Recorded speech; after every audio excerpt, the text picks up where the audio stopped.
Welcome to the fourth lesson on CACFP Infant Feeding Requirements. The information can be found in Appendix C of the CACFP Administrative Manual. This lesson will cover reimbursable infant grain-based foods. Start feeding grain-based foods when the parent indicates the baby is ready, usually around 6 months. Serve new foods only after the food has been introduced at home without any problems. Let's turn to the infant reimbursable foods list and start with the iron-fortified infant cereal section. Because it is a good source of iron, infant cereal can be served at breakfast instead of a meat or meat alternate. It can also be served at snack as a grain component. Reimbursable infant cereal includes only plain, dry infant cereal. Since iron is an important nutrient for babies, infant cereals must be iron-fortified to meet the CACFP infant meal pattern requirements. Examples include infant wheat, oat, rice, and mixed grain cereals. Mixed grain cereal is appropriate after the infant has been successfully introduced to the individual grains in the ingredient list. Infant cereal may be prepared with express breast milk, infant formula, water, and/or pureed fruit and vegetables to produce a smooth cereal that is not too thick and is easy for a baby to swallow. As the baby gets older, the texture of the cereal can be adjusted to match their developmental skills. The texture can range from thin to lumpy, depending on the amount of liquid added. The amount of cereal listed on the meal pattern for infants 6 through 11 months ranges from 0 to 4 tablespoons of dry cereal. Measure the dry cereal first to ensure the required portion is provided and follow the directions on the package. Add liquid to moisten to the desired consistency. Do not put cereal or other food in a bottle. Putting cereal in a bottle can be a choking hazard and cause the baby to gain weight too quickly. If a baby needs cereal in their bottle for a medical reason, a signed statement by a medical professional authorized to write prescriptions in the state must be kept on file. If a 6 to 11-month-old infant rejects the cereal, try serving it when the baby is hungry, mixing it with fruit, or serve a meat or meat alternate at breakfast, lunch, or supper instead. At snack, try serving a different grain item instead of infant cereal.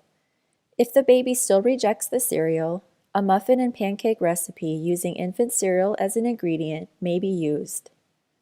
The baby should have been introduced to all of the recipe ingredients first. At least the minimum portion size listed in the recipe must be served for the baby to receive the required amount of iron-fortified infant cereal. The infant must be developmentally ready for muffins or pancakes, and they should be cut into small pieces. Record IFC muffins or IFC pancakes on the infant's menu when served. IFC is an abbreviation for iron-fortified infant cereal. Non-reimbursable iron-fortified infant cereals include dry infant cereals with fruit and cereals in a jar with or without fruit. This example shows non-reimbursable mixed cereal with fruit. Plain iron-fortified infant cereals mixed with infant fruit after the cereal has been measured are reimbursable. Breads, crackers, and ready-to-eat breakfast cereals are reimbursable components at snack only.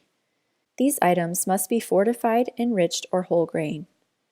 However, there is no requirement that infant grains be whole grain rich. To be reimbursable, bread and cracker products must be made from whole grain or enriched meal or flour. Bread and cracker products must be in small pieces or strips that are suitable for use by the infant as finger food.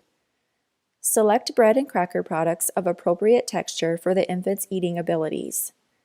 Communicate with parents to determine if the infant has been introduced to all of the product's ingredients before serving. Read the ingredient list carefully to determine if the product contains significant amounts of starch, sugar, or fat that contribute little nutritional value, and avoid these items. Examples of reimbursable infant bread products include enriched or whole grain breads, bagels, English muffins, pita bread, rolls, and soft tortillas. Examples of reimbursable crackers include saltines, snack crackers, graham crackers made without honey, animal crackers, and teething biscuits. All bread products and crackers must be without nuts, seeds, or hard pieces of whole grain kernels. Ready-to-eat breakfast cereals may be served to older infants when they are developmentally ready. They must contain no more than 6 grams of sugar per dry ounce. Refer to the cereal nutrition facts label or use the cereal worksheet to determine if the cereal meets the sugar criteria. Always make sure the texture of the cereal is developmentally appropriate for the infant. Choose a cereal that can easily dissolve in the baby's mouth instead of a harder cereal that does not dissolve as easily. Cereal products must be suitable as finger food. Communicate with parents to determine if the infant has been introduced to all of the product's ingredients before serving.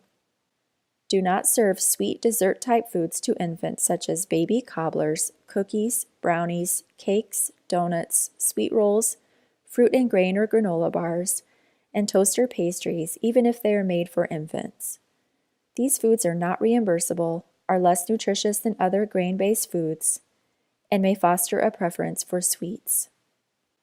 Other non-reimbursable grain foods for infants include cooked grains such as rice, barley, bulgur, farina, wheat, grits, and oatmeal, even if they are enriched, fruit or vegetable wheels or puffs, and pasta such as noodles, macaroni, spaghetti, and other shapes. These foods may be served as extras if developmentally appropriate and approved by the parent. Certain foods such as bread, cereal, or crackers made with honey, popcorn, and pretzels are not reimbursable and should not be served at all, since they may be a choking hazard or pose a health risk to the infant. To summarize, serve infants only reimbursable infant grain foods such as iron-fortified infant cereal, enriched or whole grain bread and crackers, and appropriate ready-to-eat breakfast cereal. These foods are reimbursable because they are developmentally appropriate and provide optimum nutrition for infants.